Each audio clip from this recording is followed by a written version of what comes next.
Good evening, Richmond County, and welcome to another edition of the RO Sports Show brought to you by RO Yellow.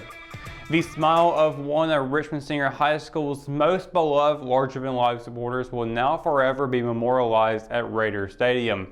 This week, a memorial was unveiled in remembrance of Rev Jacobs, a longtime staple in the Richmond athletic community. Known affectionately as Rev, Jacob spent decades on the sidelines cheering on and supporting all of Richmond's programs. Made of granite, the memorial rests on a pillar of ledge stone and was constructed near the entrance to the field by the field house. Jacobs' memorial becomes the second monument at Raider Stadium. Brownlee, who was the original Mr. Raider mascot from 1972 to 2000, is remembered with a lifelike statue coming out of the tunnel onto the field.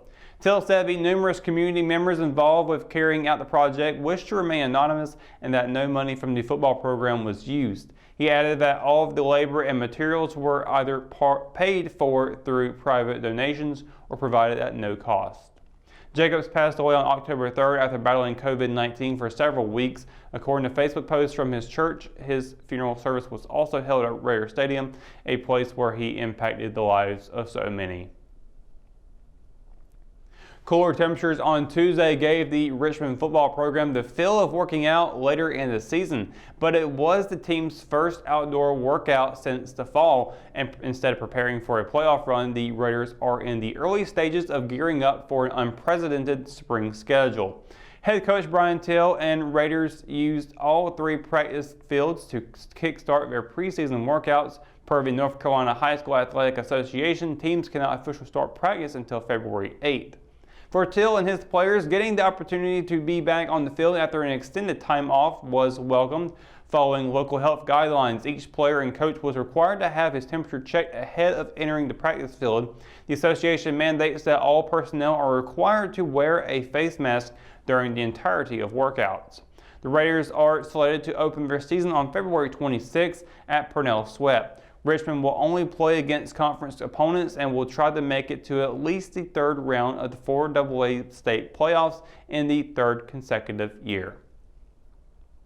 Spreading the wealth of scoring in Tuesday's SAC basketball game is what helped the JV Lady Raiders stay unbeaten. On the road at Pinecrest, Richmond and head coach Demi Watkins improved to 4-0 with another impressive double-digit win. The Lady Raiders rolled past Pinecrest 41-28, and the Lady Raiders will look to stay perfect when they host Jack Britt tomorrow night at 5 p.m. Now, despite maintaining leads at halftime and at the end of the third quarter, the varsity girls basketball team saw its three-game winning streak snapped on Tuesday. Richmond played host to Pinecrest in the team's second SAC game of the season. Getting outscored by 8 points in the final stanza, the Lady Raiders dropped to a 60-53 decision. Head coach Teddy Mosley said the Lady Raiders' lack of execution down the stretch and not being able to fulfill their defensive game plan were the reasons for the loss. Mosley noted that Pinecrest looks to play inside out and flash their bigs and kick it out. Richmond's plan to combat that was not to let the bigs catch the ball in the middle, but Mosley said that every person he put in there wasn't able to do that. Richmond will travel to Jack Britt on Friday for another SAC contest. It will be the first meeting between the two teams this season. Tip-off is set for 5 p.m. The Richmond boys JV basketball team kept up its winning ways on Friday. Making the trip east on Highway 74, the Raiders battled Purnell Sweat for the second time this season. Although Richmond started slow, the visitors swept with a 54-45 win. The victory completed the regular season sweep of the Rams, and the Raiders improved to 4-0. Head coach Kenta Hutchinson said the team had to adjust to playing on the road in another challenging atmosphere. With the game close during both halves, it was a 19-point fourth quarter effort by the Raiders that sealed the deal. Freshman point guard Javion Drake, who finished with a career-high 27 points, bookended his performance with strong scoring in the first and fourth quarters.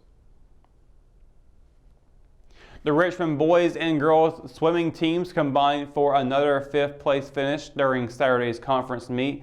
Just the second SAC meet of the season, the Raiders and Lady Raiders swam at the Smithfield Recreation and Aquatic Center. 6 different teams competed, with Richmond tallying a season-high 71 points.